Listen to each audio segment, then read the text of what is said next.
صفحے کے آخر سے لائن نمبر 5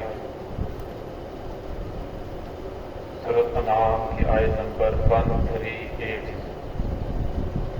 اعوذ باللہ من الشیطان الرجیم، بسم اللہ الرحمن الرحیم۔ وقالوا ما فی بطون هذه الأنعام خالصة لذكورنا ومحرم على أزواجنا وإن يكن ميتة فهم فيه شركاء سيجزيهم وصفهم إنه حكيم عليم۔ قد خسر الذين قتلوا أولادهم سفها بغير علم وحرموا ما رزقهم الله افتراء على الله قد ضلوا وما كانوا مهتدين۔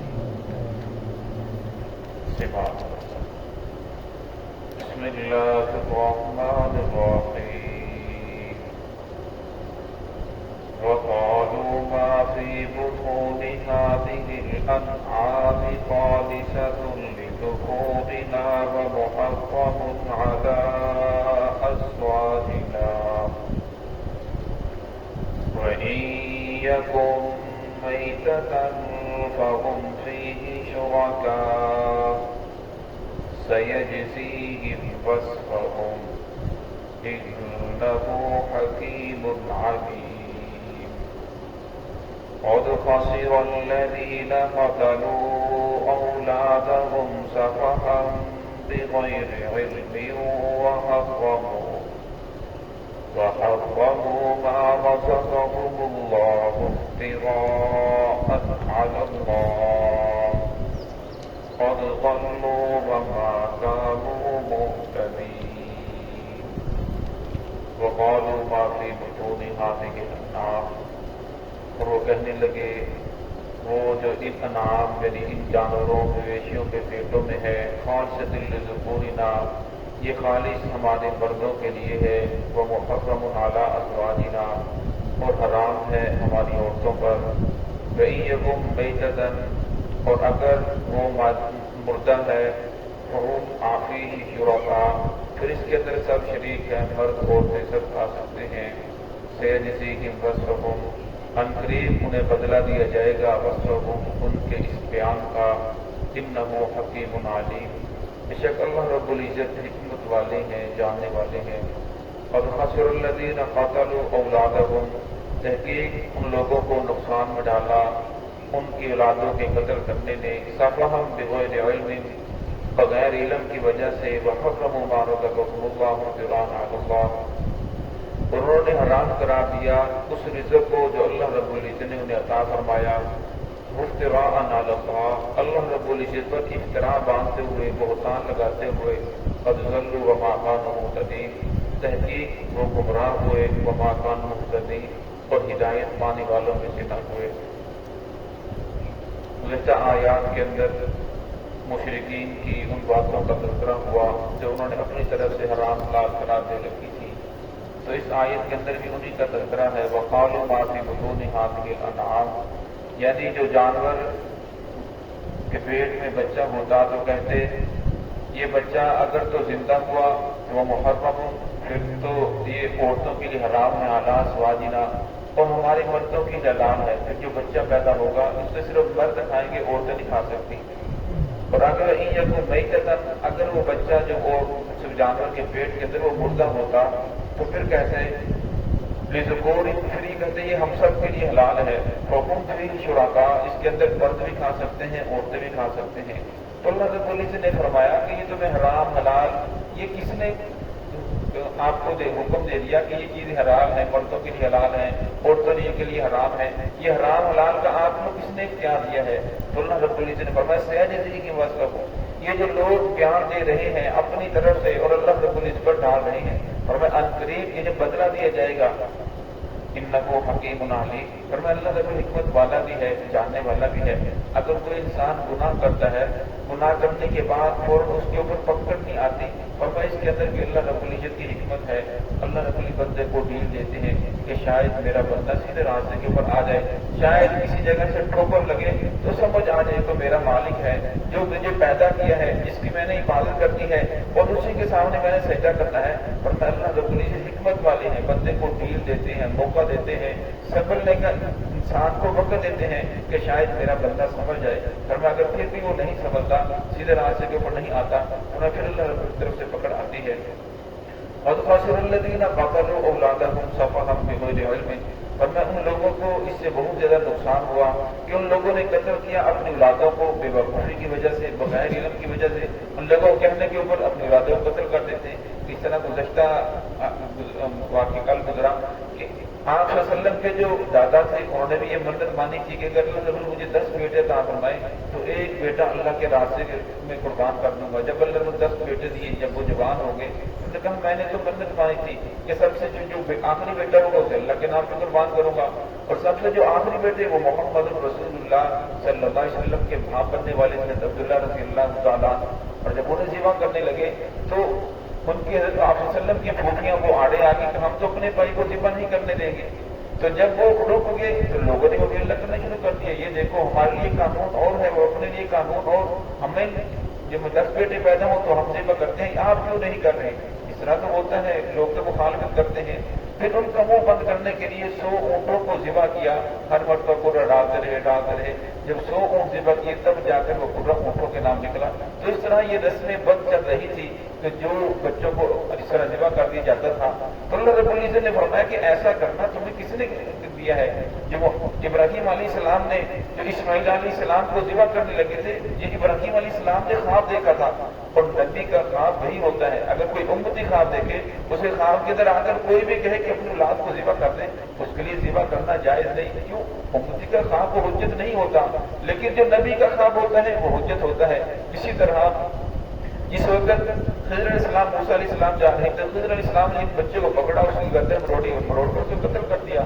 तो मूसा अलैहिस्सलाम ने फरमाया कि आपने इस बच्चे को क्यों कत्ल कर दिया? वो छोटा बच्चा है, नाहक, इसका तो कोई कसूर भी नहीं है।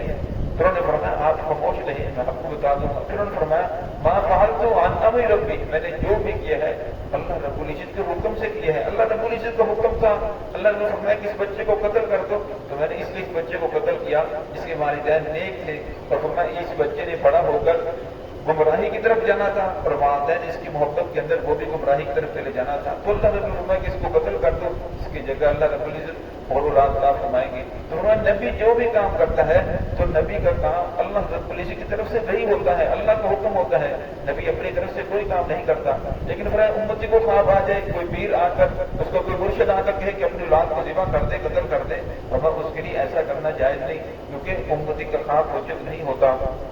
हमारा तो अल्लाह रब्बुल इज़्ज़त फरमाया असल बात यह है कि वो लोग गुमराह हो चुके हैं, उन लोगों ने अल्लाह रब्बुल इज़्ज़त के रास्ते को छोड़ा और अल्लाह रब्बुल इज़्ज़त की ज़ात पर इख्तिलाफ नहीं है।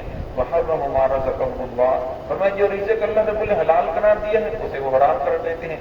فرمایا اللہ رب العزت نے ایسا کوئی رزق نہیں بنایا کہ جو مردوں کے لیے حلال ہو عورتوں کے لیے حرام ہو، یا عورتوں کے لیے حلال ہو مردوں کے لیے حرام ہو۔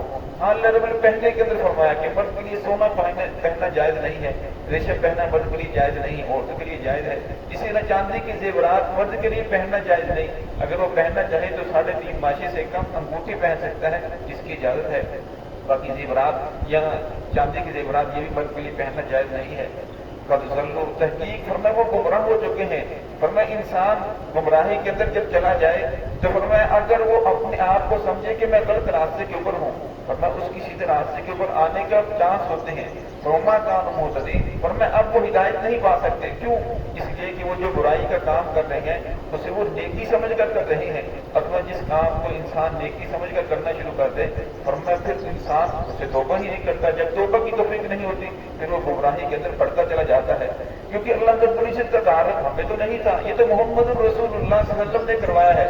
جو انسان محمد الرسول صلی اللہ علیہ وسلم کی بات کو ماننے کے لیے تیار نہیں ہے اور اپنی طرف سے اللہ رب العزت کے اوپر ایک بہتان بازی کر رہا ہے کہ اس چیز کو اللہ رب الحرام قرار دے دیا ہے، اس چیز کو اللہ نے حلال قرار دے دیا ہے، اور میں اس آدمی کا سیدھے راستے کے اوپر آنے کے چانس بہت مشکل ہو جاتے ہیں۔ جس طرح آج کے دور کے اندر ہمارے کچھ ایسا طبقہ ہے جو دین سے ناواقفیت کی وجہ سے انہوں نے مزارات کو وہ درجہ دے رکھا ہے جو اس دور کے مشرکوں نے بتوں کو دے رکھا تھا۔ اب وہ مزارات کے اوپر کہتے ہیں کہ اس جانور کو کہیں جا کر ذبح کیا جائے گا، اتنی مشقت برداشت کرتے ہیں، 2-3 سال تک اس کی محنت کرتے ہیں، پھر وہیں جا کر اس جانور کو ذبح کرتے ہیں، اور پھر ان کا پیچھے نظریہ یہ ہوتا ہے کہ اگر میں نے اس کو وہاں ذبح نہ کیا تو میرا فلاں نقصان ہو جائے گا، اگر میں نے وہاں جا کر ذبح کیا تو میرا فائدہ ہوگا۔ اس دور کے کچھ جو تھے، اس دور کے جو مشرک تھے وہ اللہ رب العزت کا حصہ بھی مقرر کرتے تھے کہ اللہ رب العزت کا حصہ ہے، اور پھر بتوں کا حصہ بھی مقرر کرتے تھے، کہتے ہیں اللہ کو تو کوئی ضرورت نہیں ہے، اگر بتوں کو نہ دیا جس کو وہ خدا سمجھتے تھے تو ہمارا نقصان ہو جائے گا، کاروبار کے اندر نقصان ہوگا، تو کوئی پریشانی آ جائے گی۔ تو اس آفت سے، اس ڈر کی وجہ سے پھر اللہ کو چھوڑ کر وہ ان بتوں کے سامنے جا کر گلے کا ڈھیر لگا دیتے۔ تو اللہ رب العزت نے اسی سے منع فرمایا ہے، فرمایا نفع نقصان کا مالک ایک اللہ رب العزت کی ذات ہے۔